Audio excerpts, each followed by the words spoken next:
In these weeks after Pascha, we go back and consider again elements of the story of the Lord's death and his resurrection, zooming in, as it were, on different points. And today we consider carefully and closely the people who lived their lives behind the scenes. They were not prominent among the Lord's disciples. They were not leaders of the people who followed the Lord. They hung back. In one case, they were not known. In many others, they were sinful people with shameful stories in their past. But they are the ones who came forward when the Lord had died and ministered to his body, took him down from the cross, buried him, wrapped him, and then came back again to anoint him. And we must understand the boldness that was necessary for this. This was a matter that had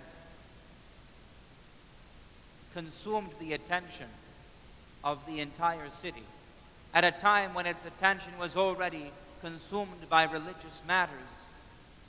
A charge of blasphemy was brought against the Lord. And because it was blasphemy, because the penalty was death, it couldn't just be handled quietly to not disrupt the festivities.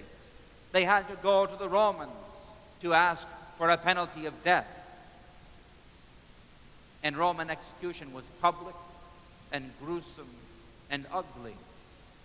By the time the Lord had died, the entire city, all of the elements of government and all of the people had turned against him. Everyone who stood by mocked him, cursed him, derided him. And therefore, for those who remain faithful, this is a matter that it is hard for us to comprehend. And yet we know that they did. Some stood at the foot of the cross and grieved him, although all those around mocked.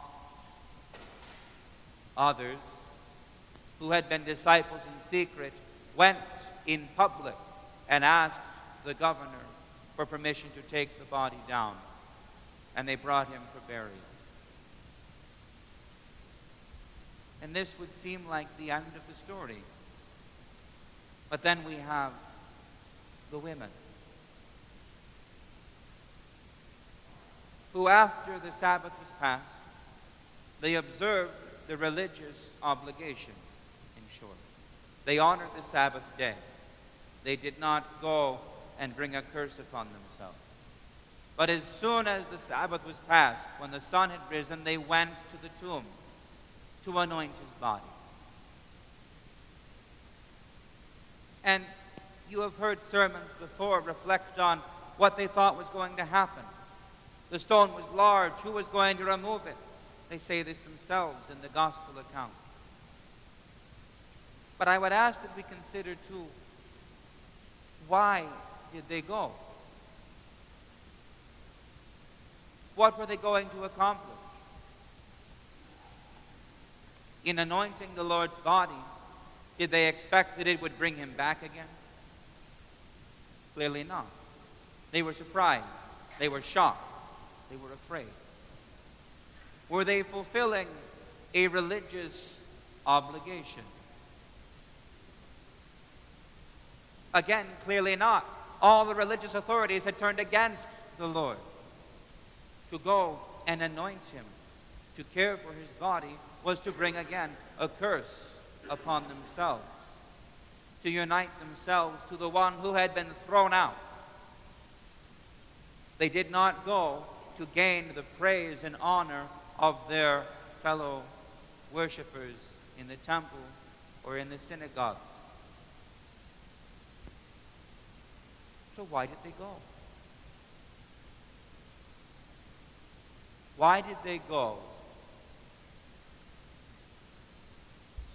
It is an act of such futility,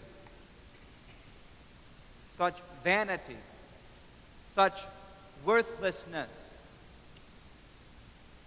to put valuable spices and perfumes on the body of someone who has been cast out.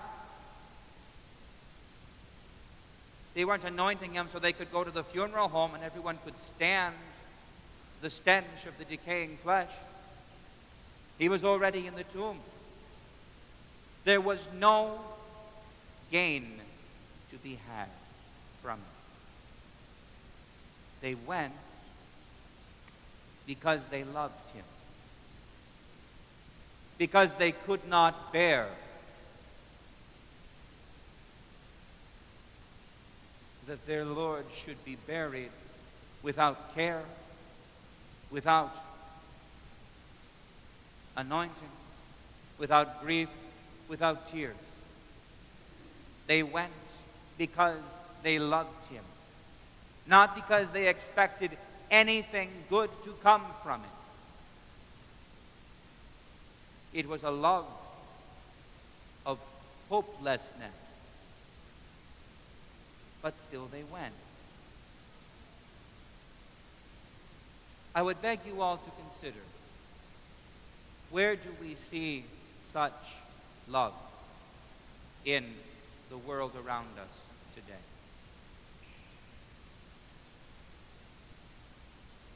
And of course, in a sense, it's an easy thing to see.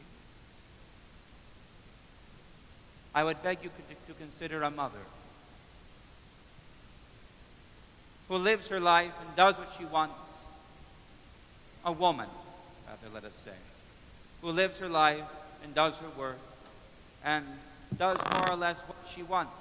She eats what she wants, she drinks what she wants, she goes where and when she wants, and then she finds that she is pregnant. She has not met the child. She has not cradled that babe in her arms. And yet somehow, in an instant, everything changes for her.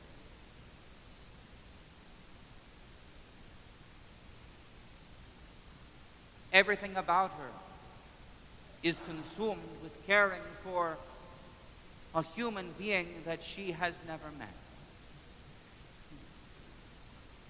A human being, indeed, that the statistics say she may never meet.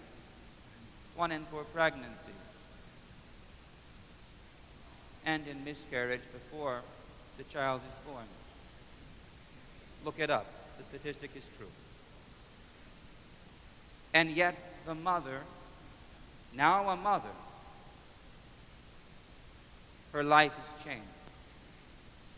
I do not think it is a coincidence, not in the least, that it is the women who go to the tomb to anoint the Lord's body, to care for him when there is no care that will do him any good, because they know what it is to love without certainty, without guarantee, without hope. Nonetheless, they love. And this is a beautiful, this is a precious thing. We say today that we honor the myrrh-bearing women and Joseph and Nicodemus. And some criticize and say, see, even on the day we honor the women, we honor the men too. Okay, fine. We honor the men because they imitate the mothers today. Because they learn too what it is to love in hopelessness and in futility. But it is not to Nicodemus and Joseph that the Lord shows himself when he is risen from the dead. It is to these women, these myrrh-bearers, these mothers, that the Lord reveals himself. It is to them that the task of proclaiming his resurrection is given. It is they whose hopeless hope is rewarded. And we honor them today, along with all of those women throughout the ages through whose selfless, hopeless love life itself is sustained. And we take the example from them that we cling to Christ, not because we are guaranteed joy and glory and lives without pain. We cling to the Lord because he is risen and because we place our hope, beyond hope, in the life that comes from him. So happy Mother's Day. Christos Anesti. And God be with you all. Please stand. We will continue the liturgy.